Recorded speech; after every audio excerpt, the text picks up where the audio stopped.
Muito boa tarde a todas e a todos, saudando Na nossa imagem, ministros em vice-presidente, ministra plenário, Rosa abre a sessão Weber, no plenário físico do STF o nossa excelentíssimo decana, ministro, ministra Carmen presidente, ministro Lúcia, Luiz Fux. senhores ministros, ministro Ricardo Lewandowski, Imagem aberta do plenário, ministro parte Luiz da Roberto plateia, Barroso, algumas ministro poltronas Luiz Edson ocupadas. Fachin, ministro Ao Alexandre de centro da Moraes, mesa, em formato ministro da Nunes letra U Marques e invertida, ministro Aníbal o excelentíssimo André ministro Mendonça. Luiz Fux, presidente Saúdo do também STF. o doutor Antônio Augusto Brandão de Aras, nosso procurador-geral Na da sua República. direita, Vamos dar início à abertura da Ministério Público, na 22ª presença sessão do Augusto Aras, extraordinária do procurador-geral plenário da do Supremo República. Tribunal À Federal, sua com a esquerda, leitura da Carmen ata Lília da Oliveira de sessão Souza, anterior. assessora-chefe do plenário. De Ata da pé. 21ª sessão ordinária do plenário do Supremo Tribunal Federal, realizada em 3 de agosto de 2022. Presidência do senhor ministro Luiz Fux. Presentes à sessão, os senhores ministros Gilmar Mendes, Ricardo Lewandowski, Carmen Lúcia, Dias Toffoli, Rosa Weber, Roberto Barroso, Edson Fachin, Alexandre de Moraes, Nunes Marques e André Mendonça. Procurador-Geral da República, doutor Antônio Augusto Brandão de Aras. Abriu-se a sessão às 14 horas e 27 minutos, sendo lida e aprovada a ata da sessão anterior. Não havendo nenhuma objeção, considero aprovada a ata. Saúdo também o nosso decano, que está por videoconferência, ministro Gilmar Mendes, aqui presente. Nós vamos dar continuidade ao julgamento do recurso ordinário com agravo 843989. Após o início, ontem, depois das sustentações do voto do relator, nós estabelecemos, colegiado, de retomarmos o julgamento agora sob o ângulo do mérito. Não é isso, ministro Alexandre Moraes? E, em sendo assim, eu passo a palavra a Vossa Excelência, ministro Alexandre Moraes, para a continuação do julgamento e do voto de Vossa Excelência.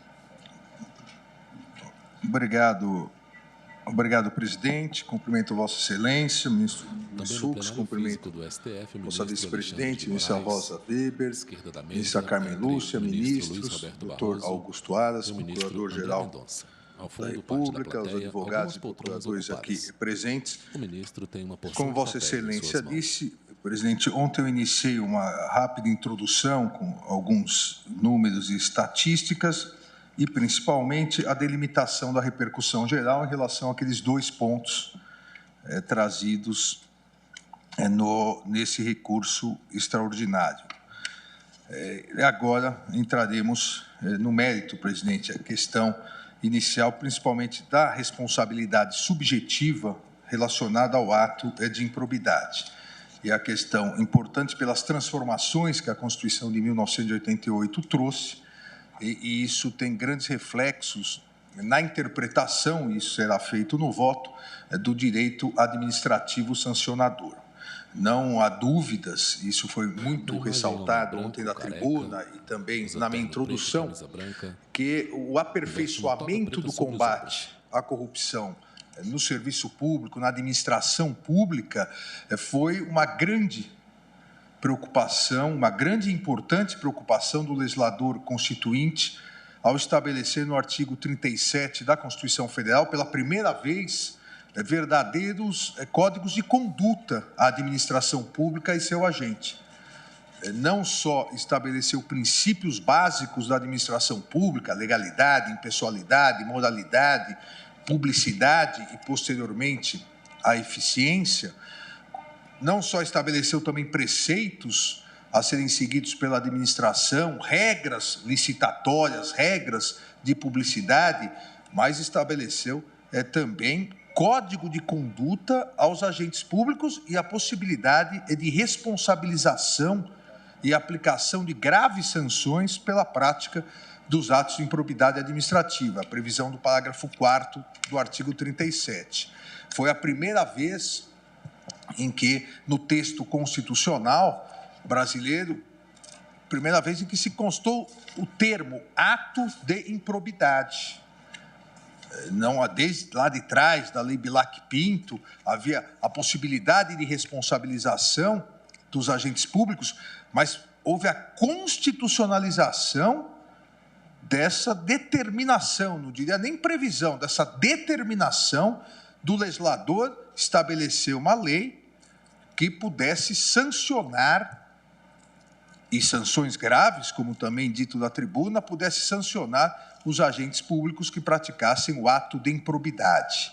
A Constituição estabeleceu o que é ato de improbidade, não a sua tipificação, sua tipicidade, mas estabeleceu a necessidade de se conceituar ato de improbidade, estabeleceu as sanções mínimas, e são gravíssimas, e estabeleceu que a forma e gradação dessas sanções deveriam ser estabelecidas pelo legislador. E isso, presidente, eu sempre, já repito, tive a oportunidade aqui também de trazer em outros votos, que essa ideia importante do legislador constituinte de combater a improbidade administrativa, de combater a corrupção, a ideia de evitar que os agentes públicos atuem em detrimento do próprio Estado. A corrupção corrói a República, a corrupção corrói a própria essência da democracia. Já Platão, na célebre e clássica obra República, já defendia a punição e o afastamento da vida pública aos agentes corruptos. Dizia Platão que da necessidade de se fixar uma regra proibitiva para que agentes públicos não se deixassem induzir por preço nenhum a agir em detrimento dos interesses do Estado. Essa foi a ideia da previsão constitucional de combate à improbidade. Não só sancionar, mas também impedir que continuasse na vida pública, seja com a perda do cargo, a perda do mandato, seja com, depois, a inelegibilidade. O combate à corrupção, o combate à ilegalidade, o combate à imoralidade no seio do poder público é imprescindível, porque a corrupção tem graves reflexos na carência dos recursos públicos para a implementação de inúmeras políticas públicas de qualidade.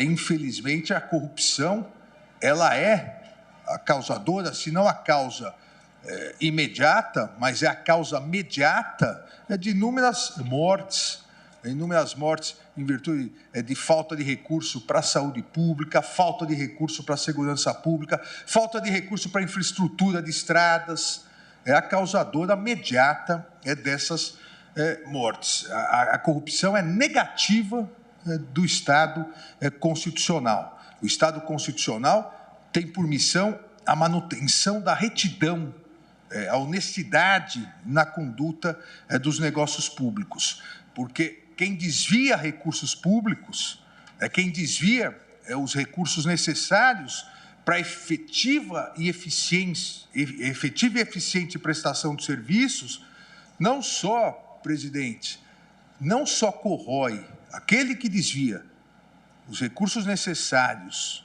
para a prestação dos serviços públicos, não só corrói os pilares do Estado de Direito, mas também contamina a necessária legitimidade dos detentores de cargos públicos. E isso afeta a democracia. Nós vimos, lamentavelmente, passamos por uma longa fase no combate à corrupção, combate efetivo à corrupção, afastamento de diversos agentes públicos, e isso acabou corroendo, inclusive em pesquisas realizadas, a legitimidade desses próprios detentores de cargos públicos, e essa legitimidade, a importância e a valorização dos detentores de mandatos eletivos é vital para a preservação da democracia representativa. Aqui também, esse reflexo da corrupção em relação à República também sempre foi salientado historicamente por inúmeros pensadores, e cito um deles aqui, Marco Túlio Cícero, no seu Manual de Candidato às Eleições, que mostra essa dupla consequência da corrupção. Cícero dizia que fazem muito mal à República os políticos corruptos, pois não apenas se impregnam de vícios eles mesmos, mas os infundem na sociedade, e não apenas a prejudicam por se corromperem, mas também por a corromperem, e são mais nocivos pelo exemplo do que pelo crime.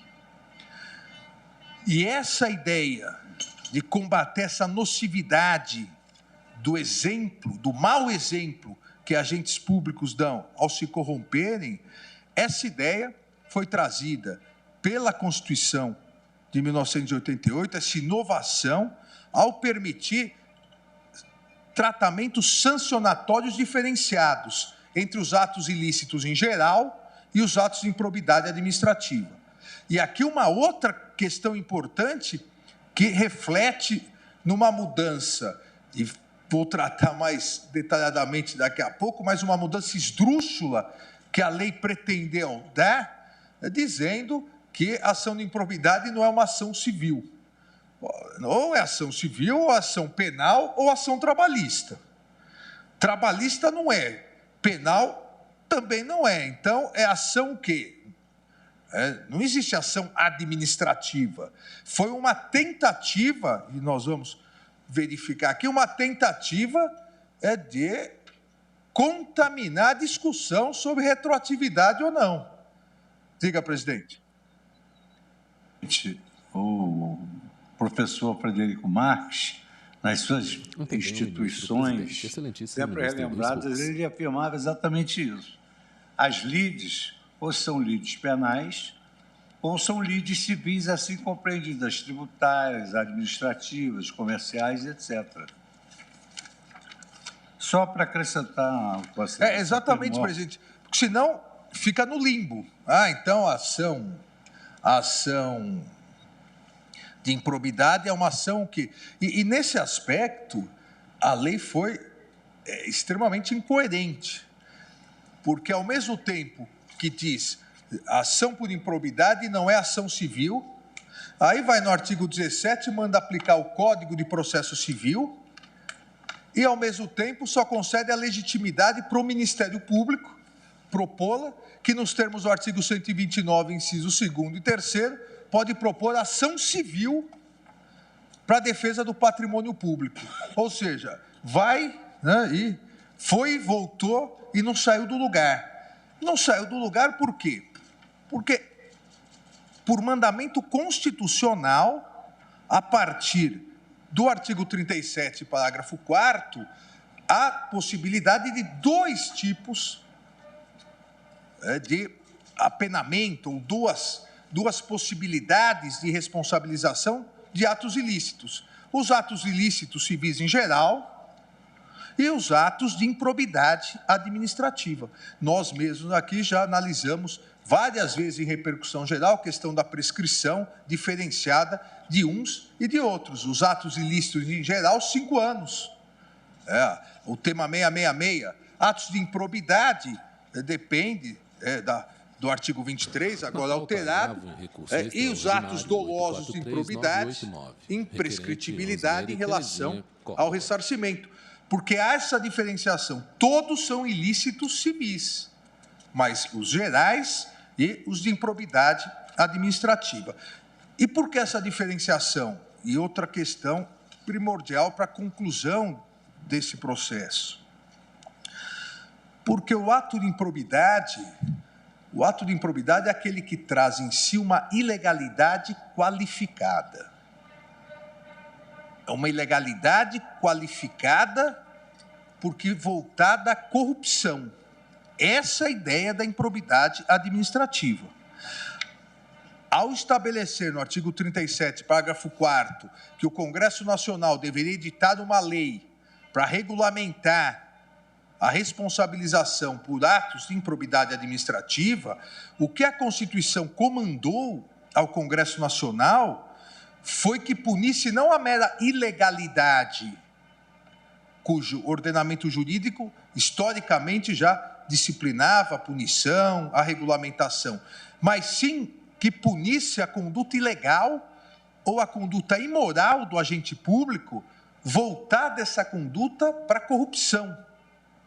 não só a conduta do agente público, mas também, isso a lei estabeleceu, todo aquele que o auxilie na corrosão da máquina burocrática do Estado, na corrosão da administração corrupta, que acaba sendo caracterizada pelo descrédito, pela ineficiência.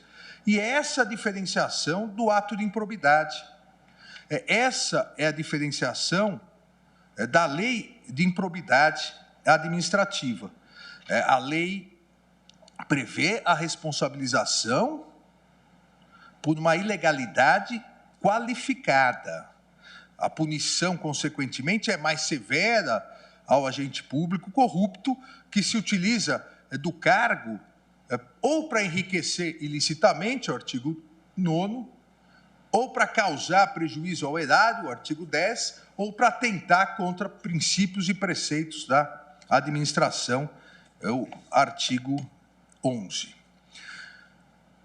E aqui não só a doutrina, como o próprio Supremo Tribunal Federal, em diversas manifestações, diversas decisões, já havia definido, repito, com base no artigo 37, parágrafo 4º, a natureza civil dos atos de improbidade administrativa.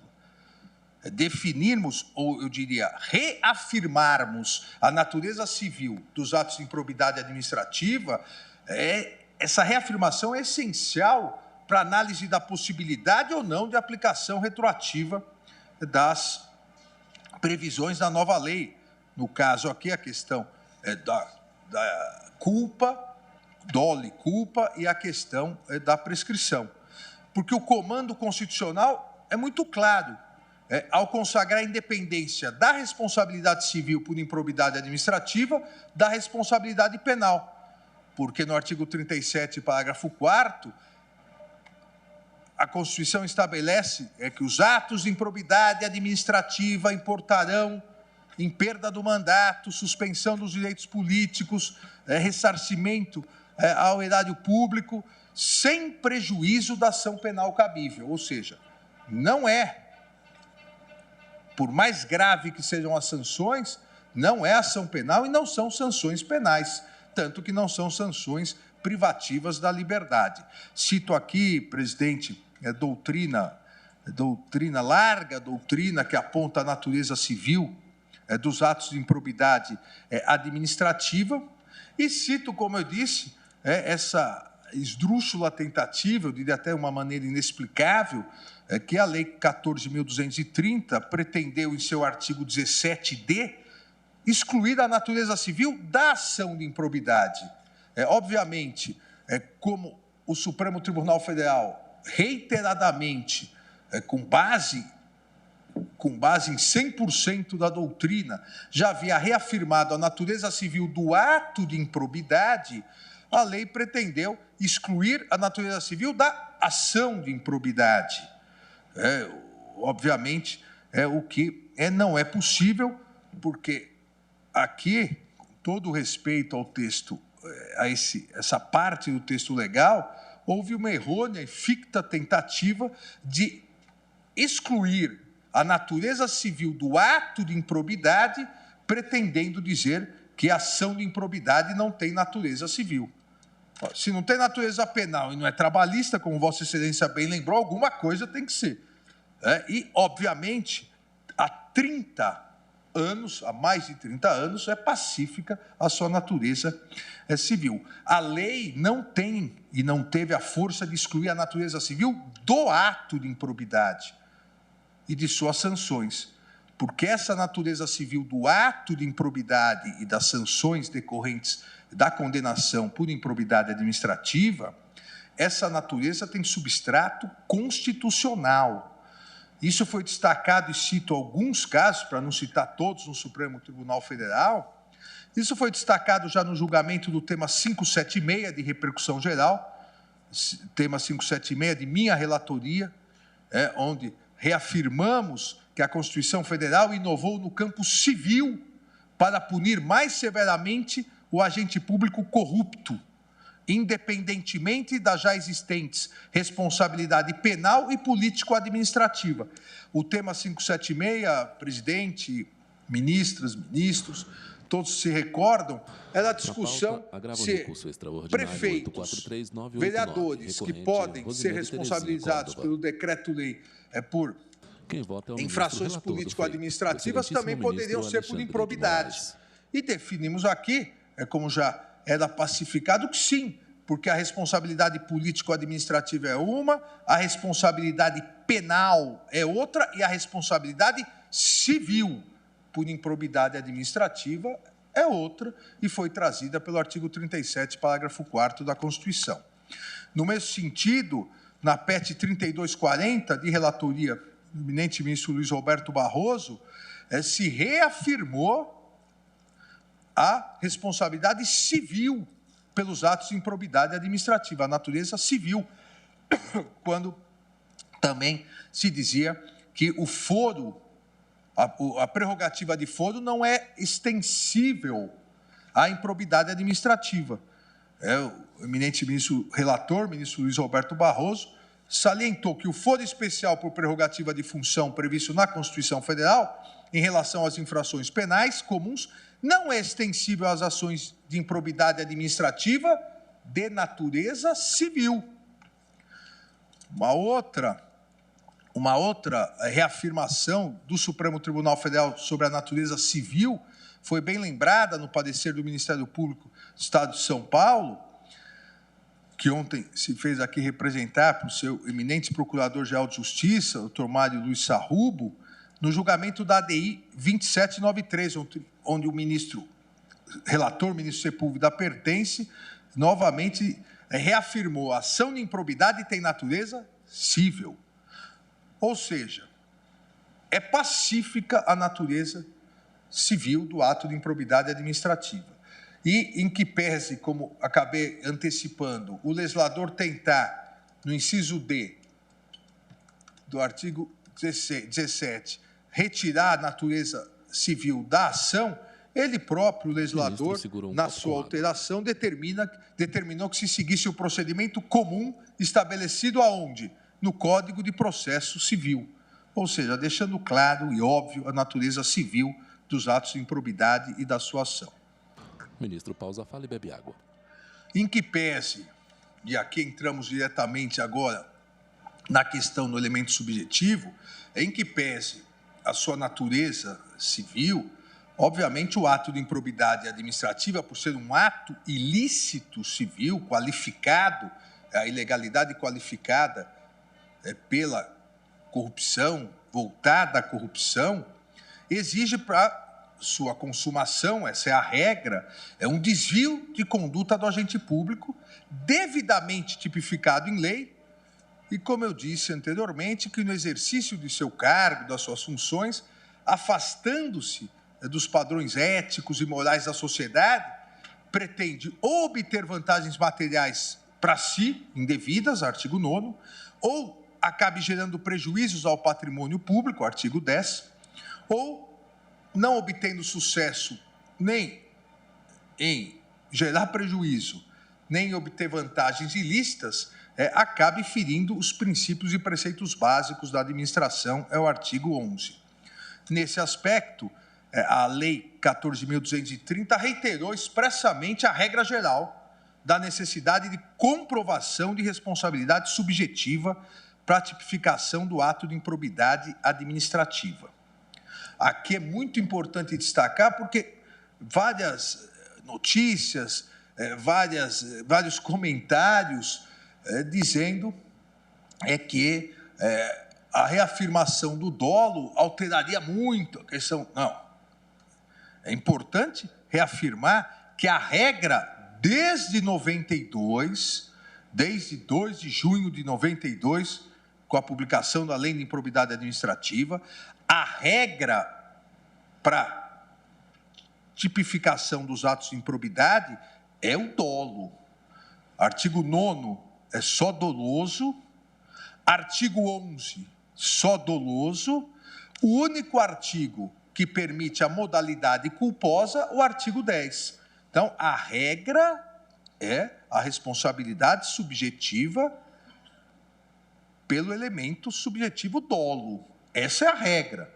Então, as grandes condenações por improbidade administrativa, e aqui o doutor Aras, melhor do que eu, sabe disso, obtidas pelo Ministério Público Federal, estadual e estaduais, são todas com base no dolo, porque são os grandes casos de corrupção. E aqui a lei nada alterou no elemento subjetivo, porque reafirmou. Qual foi a alteração específica ao se alterar os artigos 1º, parágrafos 1º e 2º, o artigo 9º, 10º e 11º, bem como ao revogar o artigo 5º da lei. E faço, no voto que distribuí a vossas excelências, faço a tabela para tornar mais fácil essa comparação. O que fez a lei foi tornar mais incisiva a necessidade do dolo, ou eu diria, o recado mais forte. Já era doloso, mas quis dizer que no parágrafo 1º, consideram-se atos de improbidade administrativa as condutas dolosas. Considera-se dolo a vontade livre e consciente de alcançar o resultado ilícito. No artigo 9º, previu, mediante a prática do ato doloso. Não havia previsão, mas, obviamente, na ausência de previsão, era só o dolo. E a grande alteração, e é essa a discussão central, a redação originária do artigo 10 da Lei de Improbidade dizia: constitui ato de improbidade administrativa que causa lesão ao erário qualquer ação ou omissão dolosa ou culposa que enseje perda patrimonial, desvio, apropriação, malbaratamento, etc. Veio o artigo 10, agora a nova redação, que diz: constitui ato de improbidade administrativa que causa lesão ao erário qualquer ação ou omissão dolosa. Houve a exclusão da forma culposa. Essa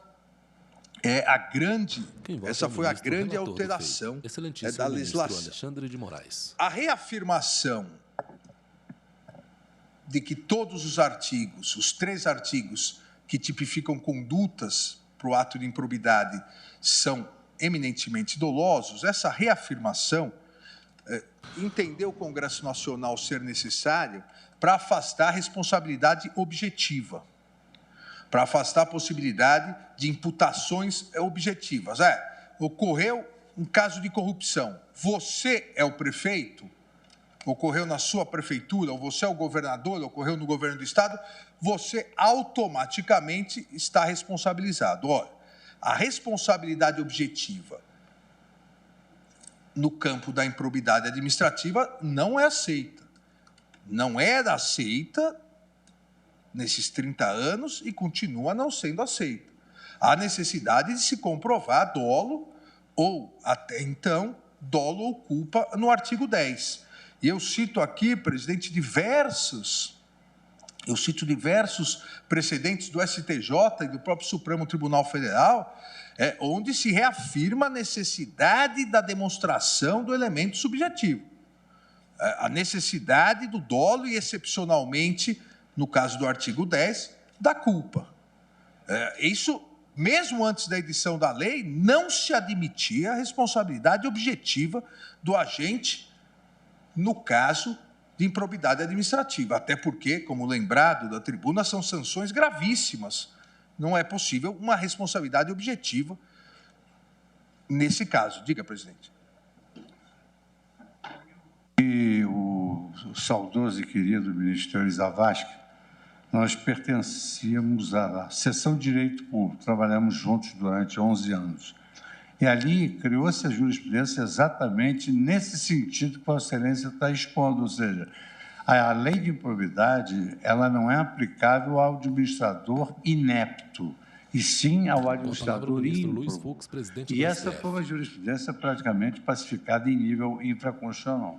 Exato, presidente. Tanto que cito vários precedentes aqui, de relatoria de Vossa Excelência, de relatoria do saudoso ministro Theory, de relatoria do ministro Mauro Campbell, que exatamente foram os 3 ministros que construíram essa jurisprudência. E por todos cito aqui no voto um julgado, um recurso especial de relatoria de Vossa Excelência, veja, 2010, reafirmando isso, onde Vossa Excelência coloca aqui, eu vou resumir, mas coloca aqui, o elemento subjetivo é essencial à caracterização da improbidade administrativa, à luz da natureza sancionatória da lei de improbidade, o que afasta dentro do ordenamento jurídico a responsabilidade objetiva. Concluiu Vossa Excelência nesse RESP 1.130.198.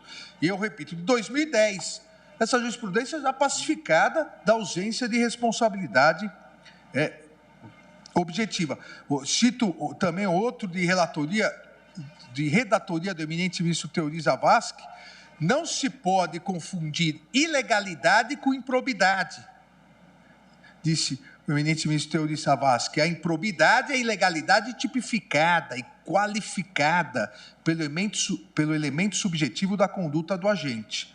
O que eu venho repetindo: a improbidade é a ilegalidade qualificada pela corrupção, voltada à corrupção.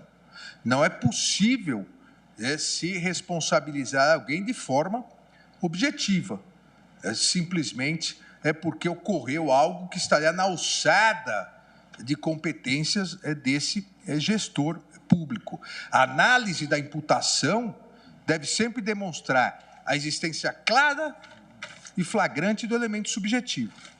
Não pode restar qualquer dúvida sobre a prática da ilegalidade qualificada pela má-fé, pela intenção da prática do ato de corrupção, pois, como já era pacificado, somente é possível a responsabilização dos agentes públicos pela prática do ato de improbidade administrativa quando presente o elemento subjetivo, ou seja, quando estiver presente e comprovado nos autos a ilegalidade tipificada e qualificada pelo elemento subjetivo da conduta do agente. O elemento subjetivo é essencial à configuração do ato de improbidade. Não é possível se admitir responsabilidade objetiva. É vedada a responsabilidade objetiva. Num outro precedente de Vossa Excelência, ainda no Superior Tribunal de Justiça, Vossa Excelência diz que exige-se, abre aspas, a má intenção do administrador. Ou seja, ele deve realmente ter praticado aquele ato com vontade livre e consciente. Em relação a isso, ao artigo 9º, 10º e 11º, no tocante ao dolo, a lei nada alterou. Porque aqui o dolo é vontade livre e consciente. Um ou outro caso, um ou outro inciso exige o dolo específico, mas, em regra, o dolo aqui é o dolo genérico, é a vontade livre e consciente, não se exigindo o dolo específico. Então, em nada se alterou, entendo, a jurisprudência já pacificada nesse sentido. E, repito, continua não se admitindo responsabilidade objetiva no âmbito da aplicação da lei de improbidade administrativa. Recentemente, presidente, ministras, ministro, agora em janeiro desse ano, tive a oportunidade, já em 2 casos, um em 21 de janeiro, outro em 25 de janeiro, em 2 casos, de aplicando a nova lei, reafirmar o que a antiga lei já dizia. Mas, como foram suscitados os artigos da nova lei, em 2 agravos em recurso extraordinário, em um deles, de um acórdão, contra o acórdão do Tribunal de Justiça de São Paulo, onde dei provimento, porque exatamente se tratava de responsabilidade, condenação por improbidade administrativa, mas por responsabilidade objetiva. E citei na decisão que já não era admitido antes e agora, com a nova lei, continua não sendo admitido. No voto eu transcrevo até a questão, para que Vossas Excelências possam melhor analisar. Era a questão de uma cidade do interior de São Paulo, a construção de muros de alvenaria. E nessa construção de muros de alvenaria, depois se verificou que um material foi entregue errado, e não se atestou, e quem foi responsabilizado foi o prefeito, que não era a função dele conferir um material.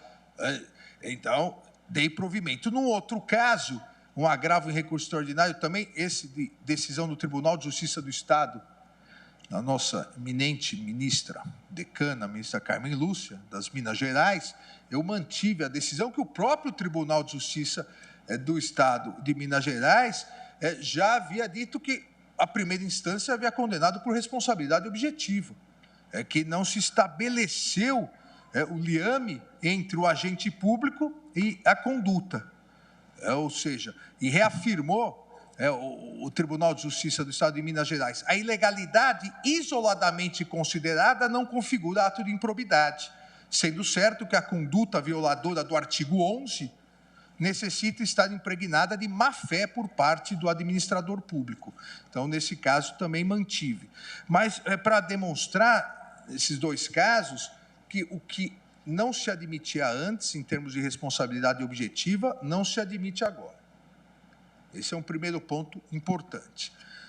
O dolo que se exigia por artigo 9º, artigo 10 e artigo 11, que se exigia antes, em regra, o dolo genérico, vontade livre e consciente, continua sendo o mesmo dolo genérico, vontade livre e consciente. Inclusive, discutimos isso detalhadamente sobre o elemento subjetivo em 3 temas. O 666, como eu disse, de repercussão geral, de relatoria do ministro Teori, o 897, de redatoria do ministro Fachin, e o 899, de minha relatoria.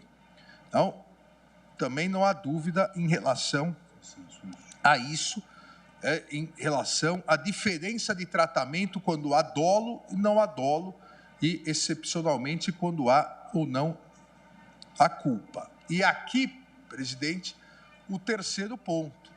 Se não é admitida a responsabilidade objetiva, se a responsabilidade subjetiva pelo dolo, em regra genérico, continua sendo possível como era, o que se extinguiu com a nova lei é a possibilidade de responsabilização culposa por improbidade administrativa, ou seja, exigindo-se a presença do elemento normativo, culpa, no artigo 10.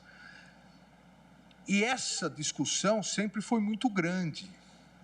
A doutrina, durante 30 anos, discutiu essa questão.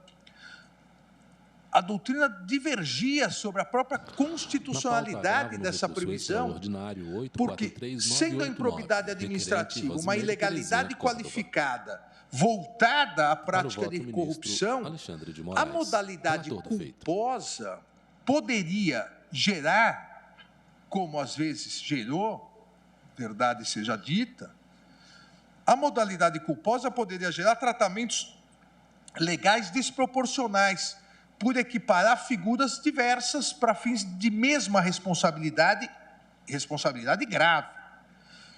Quais condutas diversas? E Vossa Excelência bem antecipou no seu aparte. Poderia, como às vezes o fez, a modalidade culposa, equiparar atos de corrupção com atos de incompetência, com atos de inabilidade. O gestor corrupto é uma coisa, o gestor inapto, o gestor incompetente é outra coisa. Ambos devem ser responsabilizados, por óbvio, só que cada um tem uma forma de ser responsabilizado. E a lei de improbidade administrativa, ela nasceu com base no artigo 37, parágrafo 4º, nasceu exatamente para combater o gestor corrupto, não o gestor incompetente, o gestor inábil, negligente, mas em que pese, e aqui é um ponto importante, em que pese essa discussão doutrinária de 30 anos, a verdade é que em nenhum momento houve declaração de inconstitucionalidade da modalidade culposa. Houve discussão, mas não houve declaração de inconstitucionalidade e a lei foi sendo aplicada. O eminente Procurador-Geral da República, não só na sua sustentação oral, mas em parecer também, mostrou que, para tentar evitar essa confusão, que não seria uma confusão razoável entre atos de corrupção gestor corrupto e o inábil, o incompetente, o Ministério Público, a própria jurisprudência passou a exigir certos requisitos para a caracterização da improbidade culposa. Eu cito aqui trecho do parecer de Sua Excelência, colocando que, no tocante às ações culposas, doutrina e jurisprudência já faziam distinção entre improbidade e inabilidade. O ato ímprobo seria cercado por indícios de ilicitude e desonestidade, de modo a violar a modalidade e configurar a improbidade, enquanto o ato inábil seria aquele resultante de ausência de habilidade técnica suficiente, vinculada à inaptidão. Com base nisso, Sua Excelência conclui que a jurisprudência passou a exigir, no mínimo, culpa grave, a culpa consciente ou a culpa grave para caracterizar o ato de improbidade. Mas a verdade é que até a edição da nova lei era possível, porque em momento algum foi declarada a inconstitucionalidade, mas eu lembrava ontem que em momento algum foi arguída no Supremo Tribunal Federal a inconstitucionalidade dessa modalidade. Então, ela prevaleceu e foi constitucional, legal e licitamente aplicada durante esses 30 anos de vigência. A alteração legislativa revogou a modalidade culposa. A partir da edição da lei, que é de 25 de outubro do ano passado, 25 de outubro de 2021, não há mais no ordenamento jurídico a tipificação para atos culposos de improbidade administrativa. Em verdade, para ser mais técnico, não existe mais a modalidade culposa de improbidade administrativa. Foi uma opção do legislador em alterar a lei de improbidade. Concordemos ou não, é uma opção válida, é uma opção clara, plenamente válida, porque a própria Constituição Federal foi quem delegou ou determinou à legislação ordinária a forma e tipificação dos atos de improbidade administrativa. Então, foi uma opção consciente do legislador. Eu, inclusive, cito no parecer preliminar de plenário sobre o projeto de lei que resultou na lei, na alteração da lei de improbidade, eu cito aqui parecer preliminar, emitido pelo deputado Carlos Zaratini, que colocava essa necessidade de se retirar a improbidade culposa, porque estaria punindo o gestor inábil, incompetente. Na audiência pública da Comissão de Constituição e Justiça, também realizada ano passado, em 28 de setembro, da mesma forma, e aí o prefeito de Jacareí, que também é doutor em Direito pela Universidade de São Paulo, o prefeito Isaías José Santana, em nome dos prefeitos, também foi dizer exatamente isso, a necessidade de se retirar a questão culposa para que não houvesse confusão entre o gestor corrupto e o gestor incompetente, ou gestor inábil. E o próprio ministro do Superior Tribunal de Justiça e do Tribunal Superior Eleitoral, ministro Mauro Campbell Marques, que presidiu a comissão de juristas que elaborou o anteprojeto de lei, citou essa questão. Disse Sua Excelência, a modalidade culposa do ato de improbidade administrativa lesivo ao erário, previsto no artigo 10 da redação atual da Lei de Improbidade, foi suprimida na proposta de reforma. Tal opção partiu da premissa, conforme exposto na justificativa do projeto, de que não seria dogmaticamente razoável compreender como ato de improbidade o equívoco, o erro ou a omissão decorrente de uma negligência, uma imprudência ou uma imperícia.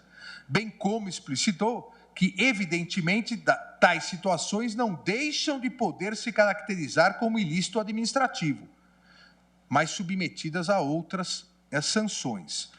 Isso é importante também, presidente, para nos parecer que, com a revogação da modalidade culposa do ato de improbidade, as condutas culposas dos gestores não são mais passíveis de responsabilização. Não é verdade. Não são passíveis de responsabilização por improbidade, mas são passíveis por responsabilização por outras leis. O próprio artigo 28 da Lei de Introdução às Normas do Direito Brasileiro estabelece que o agente público responderá pessoalmente por suas decisões ou opiniões técnicas em caso de dolo ou erro grosseiro.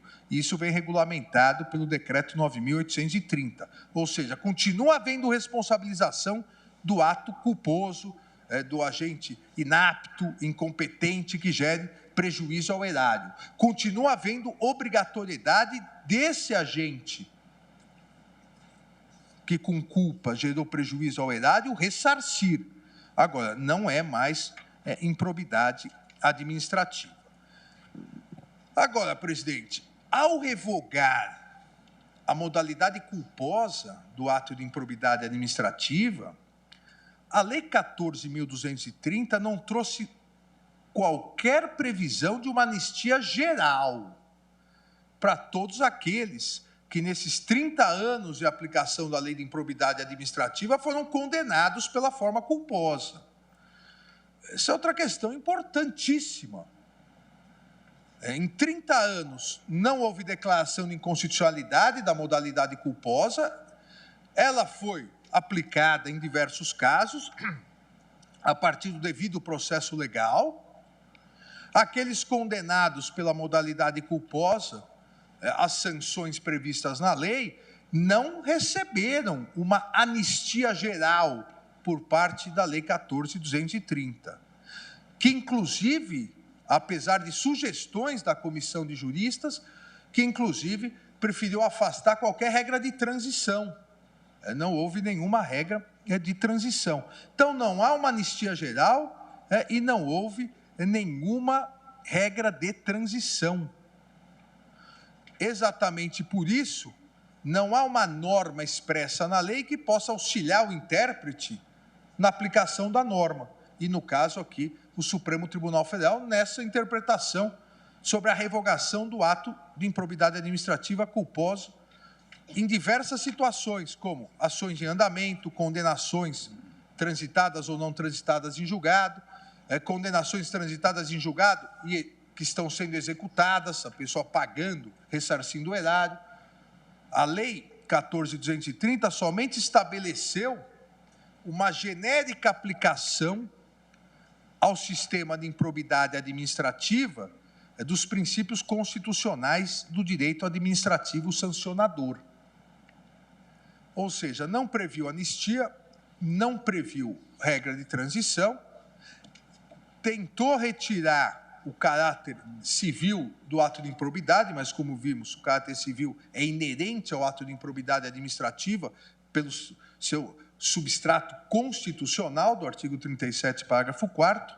O que a lei fez foi estabelecer uma genérica aplicação do sistema de improbidade, ao sistema de improbidade administrativa dos princípios constitucionais do direito administrativo sancionador. Ora, a partir da Constituição de 88, que, como eu iniciei dizendo, inovou em matéria de administração, não há Constituição no mundo que tenha um verdadeiro código de direitos e deveres da administração pública, como a nossa.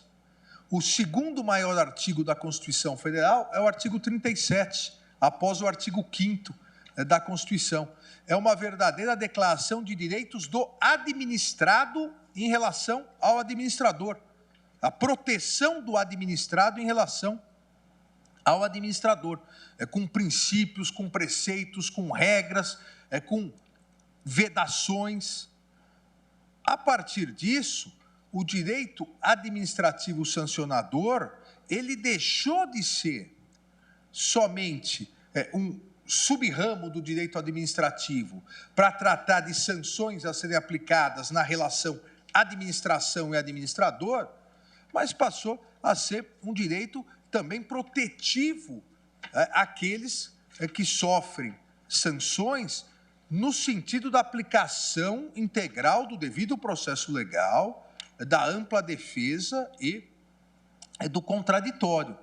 Mas e as inovações da Constituição assim determinaram, o direito administrativo sancionador, como todo direito administrativo, ele é voltado para a proteção da administração pública.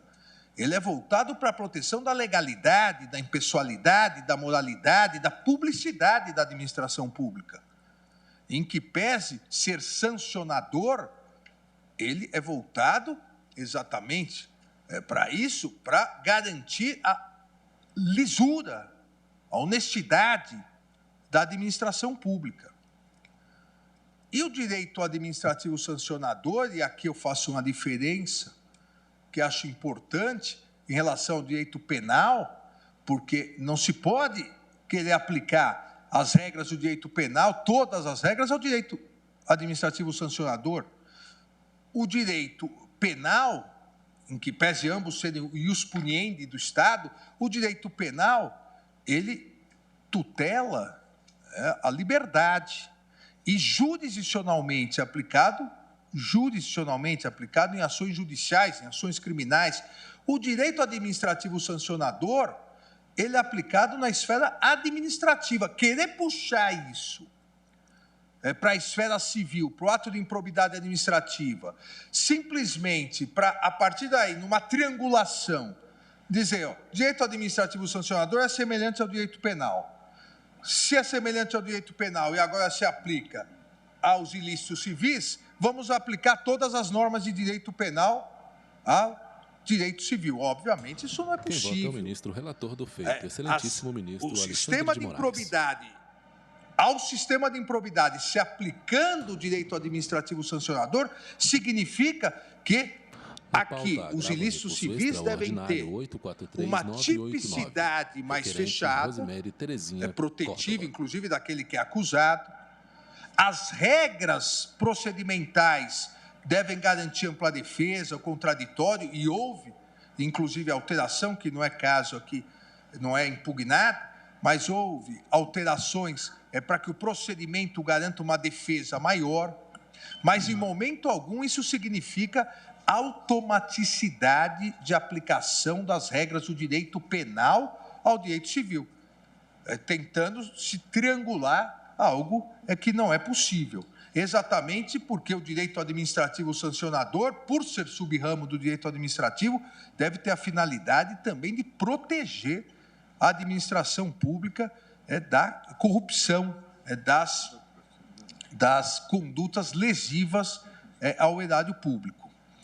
Dessa forma, para análise da retroatividade ou irretroatividade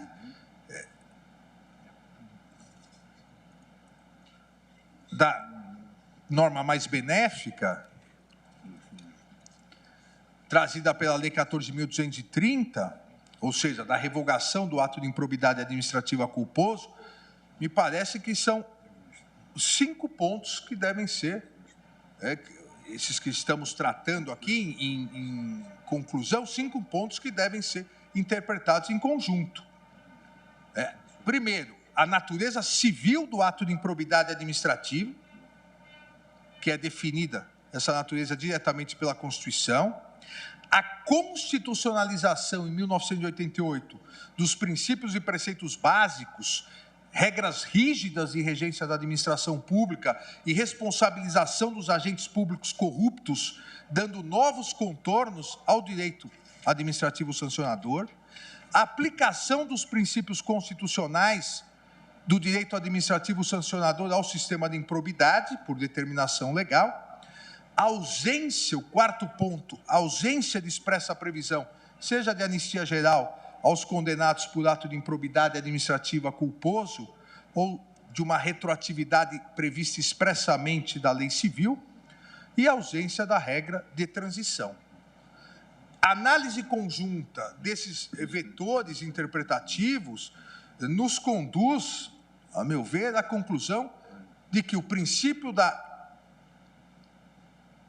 retroatividade da lei penal mais benéfica, consagrado no inciso 40 do artigo 5º da Constituição Federal, que diz: a lei penal não retroagirá, salvo para beneficiar o réu, não tem aplicação aqui automática para a responsabilidade por atos ilícitos civis de improbidade administrativa, por ausência de expressa previsão legal e sob pena de desrespeito à constitucionalização das regras rígidas de regência da administração pública e de responsabilização dos agentes públicos corruptos.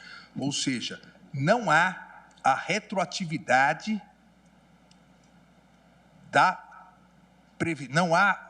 não há retroatividade da previsão benéfica. Qual previsão benéfica? A revogação do ato de improbidade administrativa culposo, por ausência de expressa previsão legal e, repito, sob pena de desrespeito à constitucionalização das regras rígidas de regência da administração pública e responsabilização dos agentes públicos corruptos, seria um flagrante desrespeito e enfraquecimento do direito administrativo sancionador. O inciso 40 deve ser interpretado em conjunto com o inciso 36, ambos do artigo 5º da Constituição Federal. Em regra, isso foi citado inúmeras vezes também nas sustentações orais, inclusive do eminente Procurador-Geral da República, em regra, a lei não deve retroagir, pois não prejudicará o direito adquirido, o ato jurídico perfeito e a coisa julgada. Inclusive no campo penal. Essa é a regra também no campo penal. Salvo excepcionalmente no campo penal, quando for mais benéfica ao réu. Ou seja, a retroatividade é uma previsão constitucional expressa e excepcional para a lei penal benéfica, não para a lei civil. O artigo 6º da LINDB também estatui a irretroatividade das leis, ao estabelecer a lei em vigor terá efeito imediato e geral, respeitados o ato jurídico perfeito, o direito adquirido e a coisa julgada. Portanto, a retroatividade das leis ela é excepcional no ordenamento jurídico, sob pena de ferimento à segurança jurídica, sob pena de ferimento à estabilidade jurídica. E dessa maneira, inexistindo disposição expressa na Lei 14.230, não há como afastar o princípio do tempus rege actum, ou seja, o tempo rege o ato, a lei veio, a lei passa a valer daqui para frente. A norma constitucional que estabelece a retroatividade da lei penal, mais benéfica, como sabemos, por fundar-se em peculiaridades únicas do ramo do direito penal, não deve, então, ser aplicada automaticamente a leis de caráter civil ou outras leis. Nesse sentido, presidente, da irretroatividade, cito, da irretroatividade de lei não penal, mesmo que benéfica, cito um acordo na segunda turma dessa corte de relatoria do eminente ministro Ricardo Lewandowski, em que disse Sua Excelência, verifica-se, portanto, que a retroatividade da norma mais benéfica em favor do réu é um princípio exclusivo do direito penal, onde está em jogo a liberdade da pessoa, admitindo até mesmo o ajuizamento de revisão criminal após o trânsito em julgado da sentença condenatória a qualquer tempo.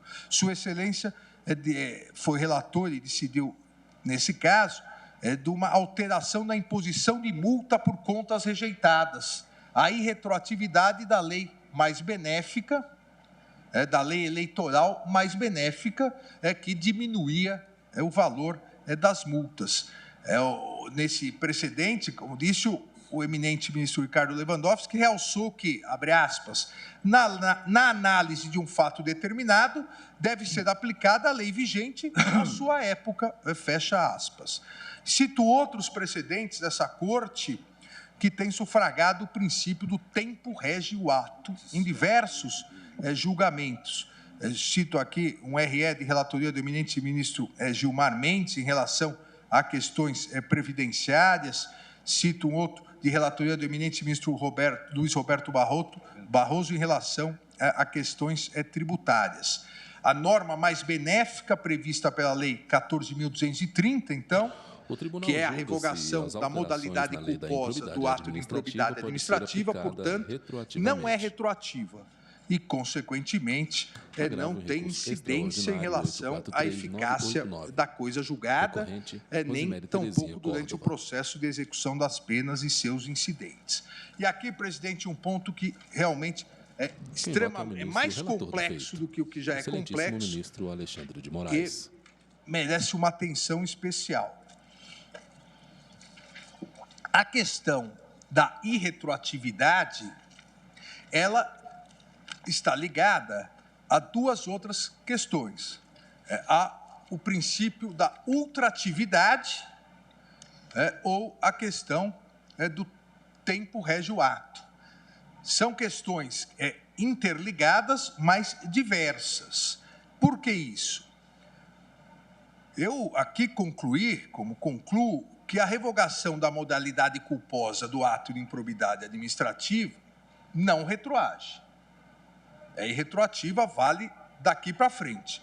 A partir da edição da lei, não existe mais no ordenamento jurídico modalidade culposa de improbidade. Então, hoje, se um prefeito, um governador, um agente público, por, vamos dizer, negligência, assina alguma coisa sem ler, alguma fórmula culposa, ele vai ser responsabilizado por outras leis.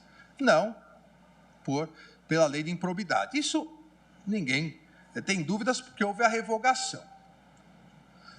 Se não retroage, e nós temos que entender o que é essa não retroatividade, se não retroage, porque deve respeito ao ato jurídico perfeito, ao direito adquirido e à coisa julgada, obviamente, aqueles condenados com trânsito em julgado por ato de improbidade administrativa culposo, a lei não retroage e não alcança a coisa julgada.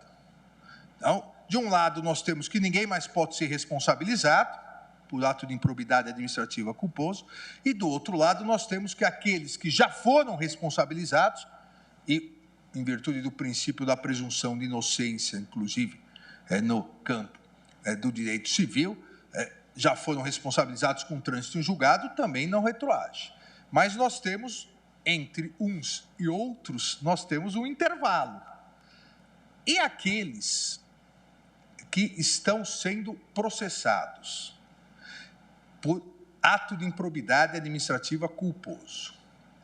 E aqueles que estão sendo investigados em inquérito civil por ato de improbidade, somente por ato de improbidade administrativa culposo. Como se dá isso? Como se dá essa não retroatividade, essa irretroatividade? Obviamente, todos os atos praticados em respeito ao ato jurídico perfeito são válidos. São válidos em que sentido? Todas as provas produzidas são válidas para, eventualmente, uma ação penal, por compartilhamento de provas.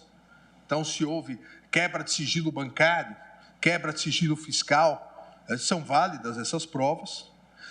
Todas as medidas tomadas não podem ser tidas como ilegais, em virtude da revogação do ato de improbidade culposo, porque até aquele momento o ato jurídico perfeito está garantido. Mas pergunto eu, haverá a ultratividade ou extratividade da lei revogada? O que significa essa questão da ultratividade da lei revogada? Poderá ele continuar a ser processado por um ato de improbidade que não mais existe? Até aquele momento, tudo válido, mas poderá, daqui 1 mês, 2 meses, o juiz condená-lo por um ato de improbidade culposo que hoje não mais existe no ordenamento jurídico, porque no momento da prática do ato existia? Entendo que não, presidente. E aqui não se trata de retroatividade, aqui se trata de não ultraatividade de uma lei revogada. A questão da ultraatividade da lei revogada necessita sempre de expressa previsão legal. Uma vez revogada a lei, não é possível manter a sua aplicação. Tudo que foi feito é considerado legal, mas não é mais possível a mantença disso, porque volta a questão.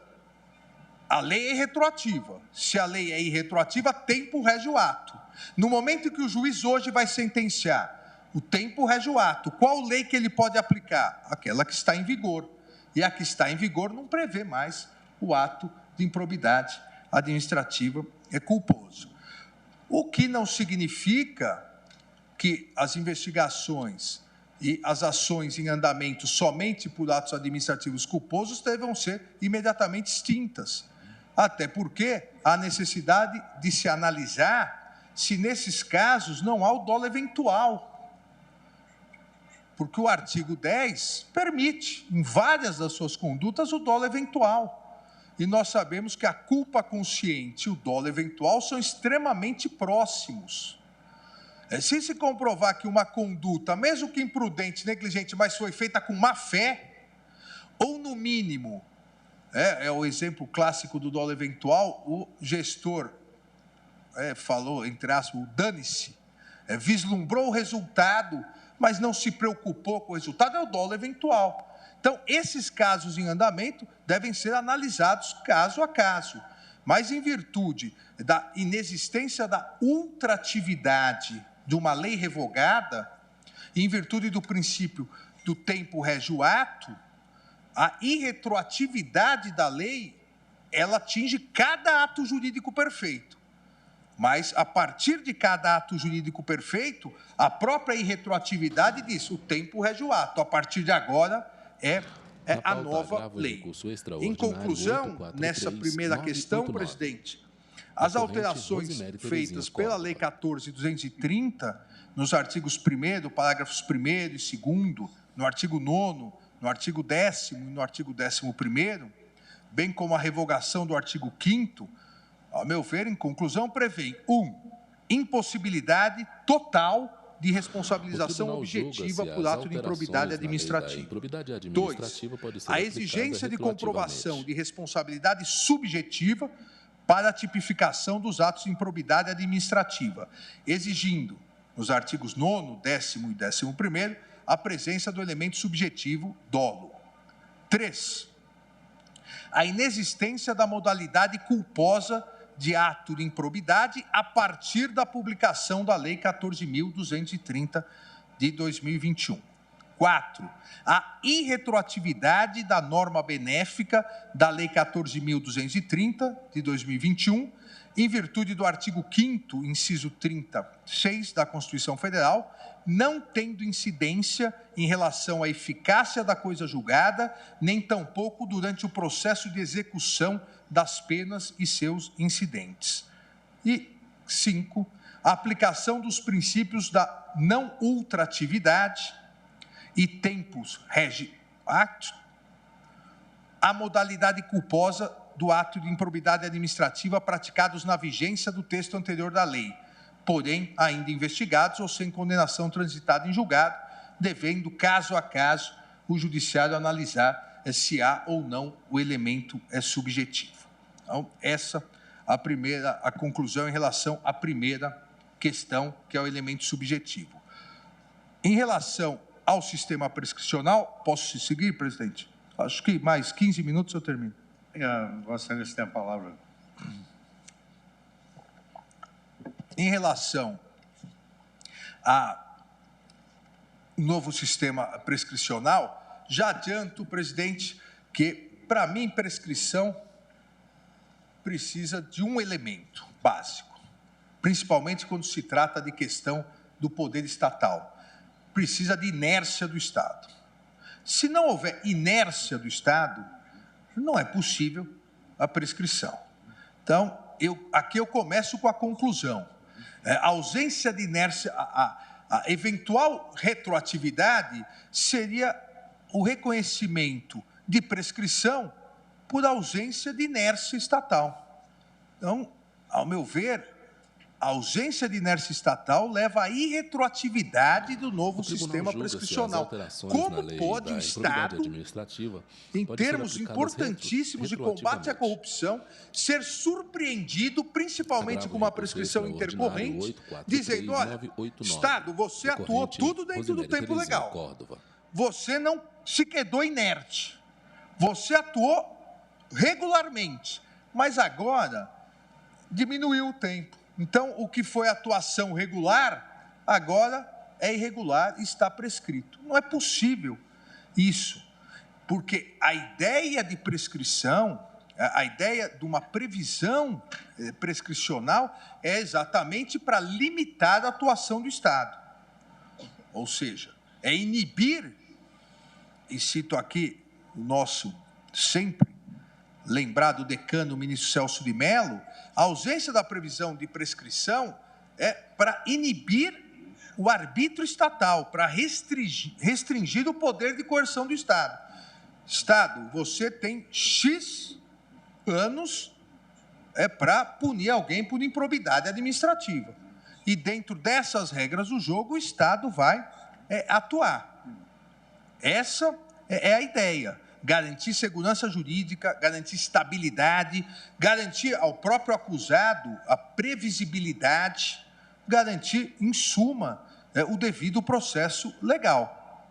E, por isso, o artigo 23 da lei, também no voto faço uma tabela aos colegas, o artigo 23 da lei estabelecia algumas regras e houve alteração para estabelecer outras e a introdução da prescrição intercorrente. Ou seja, houve alteração da regra, mas não há alteração da ratio de existência da prescrição. Os prazos prescricionais previstos em lei garantem a segurança jurídica, a estabilidade e a previsibilidade do ordenamento jurídico. Ou seja, fixam termos exatos, no caso em concreto aqui, fixam termos exatos para que o poder público possa aplicar sanções derivadas de condenação por ato de improbidade administrativa. Prescrição é o perecimento dessa pretensão punitiva ou da própria pretensão executória, em virtude do quê? Da inércia do Estado. Há um clássico, um livro clássico, Câmara Leal, sobre decadência e prescrição, que diz exatamente isso. O que se pune é inércia, o que se pune é omissão. É isso que se pune. O Estado foi inerte, o Estado foi omisso. Sem inércia não há prescrição. Sem inércia não há sancionamento ao titular da pretensão punitiva. Sem inércia não há possibilidade de se afastar a proteção à proteção à probidade e ao patrimônio público. Por que eu insisto nisso? Não é possível se pretender, sob pena de desrespeito, a própria ideia de prescrição, de proteção ao patrimônio público, de ato jurídico perfeito. Não é possível se pretender olhar para trás, retroativamente, e dizer, Estado, poder público, você atuou tudo corretamente, dentro dos prazos. Você não perdeu por inércia, você não perdeu o seu direito de punir. Você vai perder seu direito de punir porque agora, retroativamente, nós diminuímos o prazo. Ora, não é possível isso. Há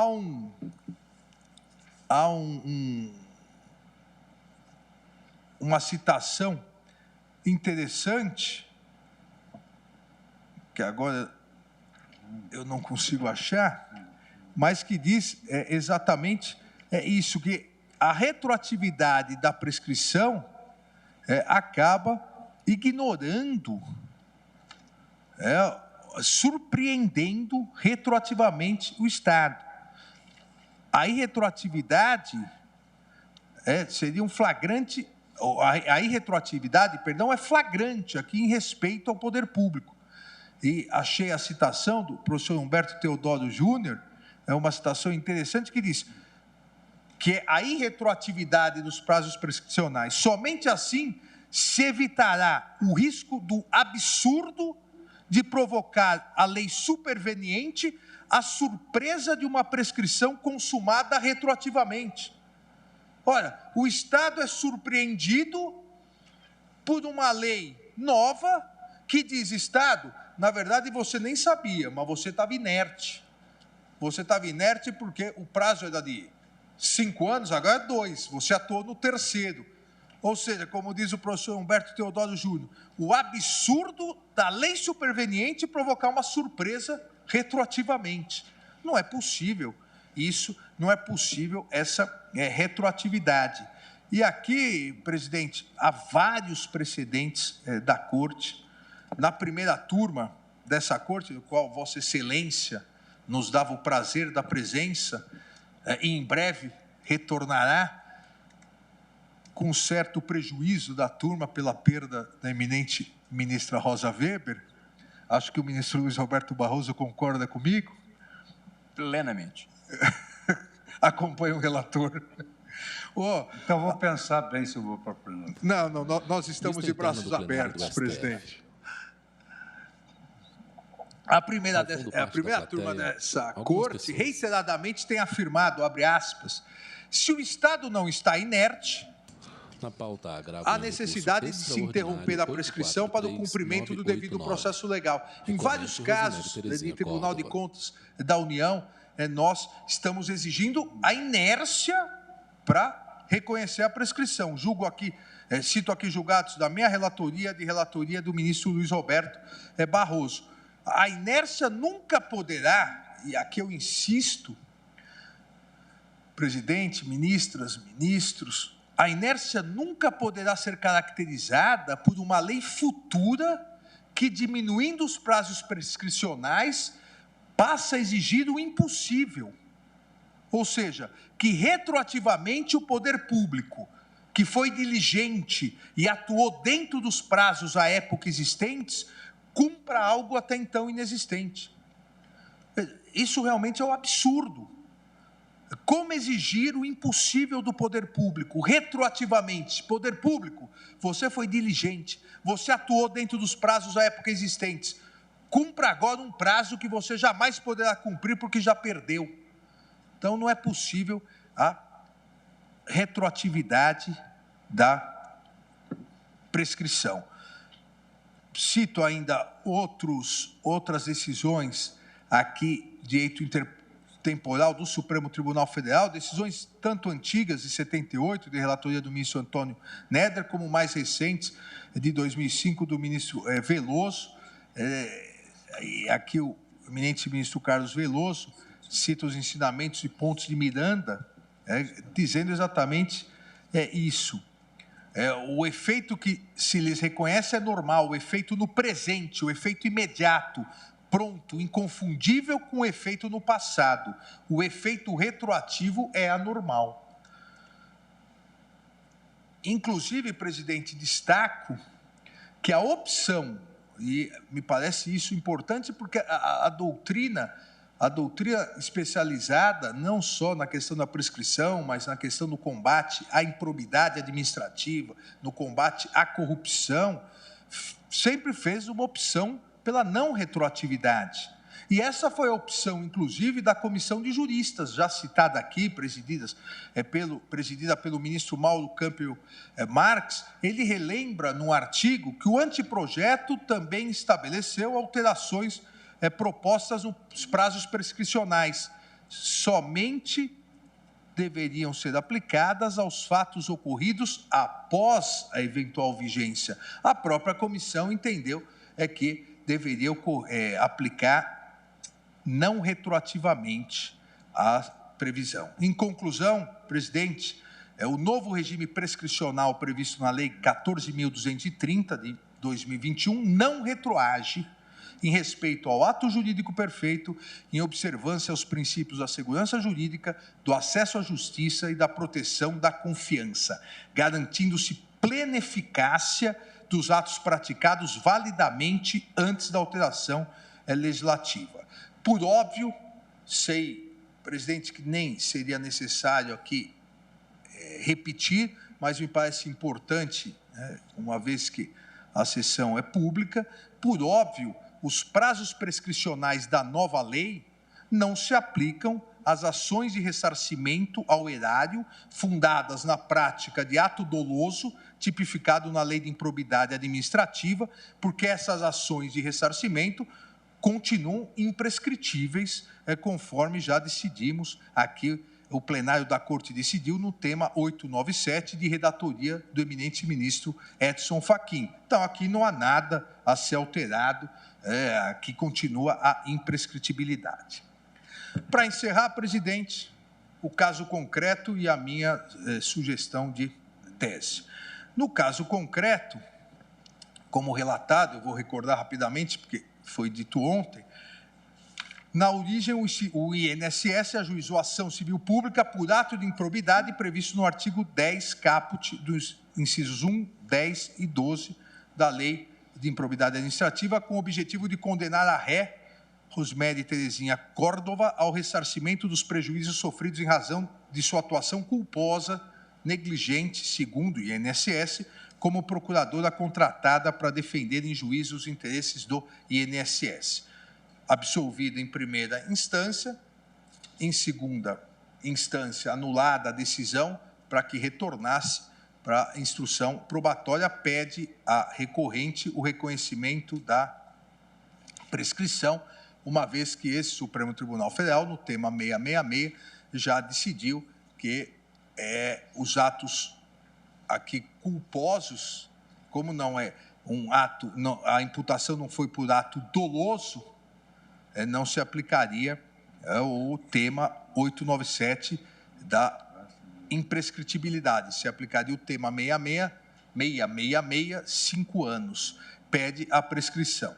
Aqui, presidente, eu dou provimento ao recurso extraordinário e, na verdade, eu dou provimento por 2 motivos. Primeiro, exatamente porque não houve, ela nem chegou a ser condenada e, na verdade, a última decisão foi uma absolvição por ato de improbidade culposo. E a partir da não ultratividade da lei anteriormente revogada, não seria possível reiniciar uma instrução por um ato que não existe mais. Mas, independentemente disso, também o pedido expresso é pelo reconhecimento da prescrição.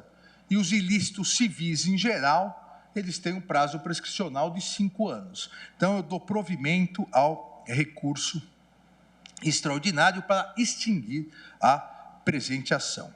Fixo para fins, ou sugiro para fixação de repercussão geral, a seguinte tese com 4 tópicos. Primeiro tópico, é necessária a comprovação de responsabilidade subjetiva para a tipificação dos atos de improbidade administrativa, exigindo-se nos artigos 9º, 10º e 11º da Lei de Improbidade Administrativa a presença do elemento subjetivo, dolo. 2. A norma benéfica da Lei 14.230 de 2021, revogação da modalidade culposa do ato de improbidade administrativa, é irretroativa, em virtude do artigo 5º, inciso 36, da Constituição Federal, não tendo incidência em relação à eficácia da coisa julgada, nem tampouco durante o processo de execução das penas e seus incidentes. 3. Aplicam-se os princípios da não ultratividade e tempus regi actum aos atos de improbidade administrativa culposos praticados na vigência do texto anterior da lei, porém sem condenação transitada em julgado, em virtude de sua revogação expressa pela Lei 14.230, devendo o juízo competente analisar eventual má-fé ou dolo eventual por parte do agente. 4. O novo regime prescricional previsto na Lei 14.230 de 2021 é irretroativo em respeito ao ato jurídico perfeito, em observância aos princípios da segurança jurídica, do acesso à justiça e da proteção da confiança, garantindo-se a plena eficácia dos atos praticados validamente antes da alteração legislativa. É o voto, presidente. Muito obrigado, ministro Alexandre de Moraes. Notada a conclusão do seu voto, Em razão das audiências, Com a eu palavra, o excelentíssimo suspendo a ministro sessão presidente pelo do STF, tempo ministro regimental, Luiz Fux. então retomaremos os trabalhos com a votação dos demais componentes do colegiado.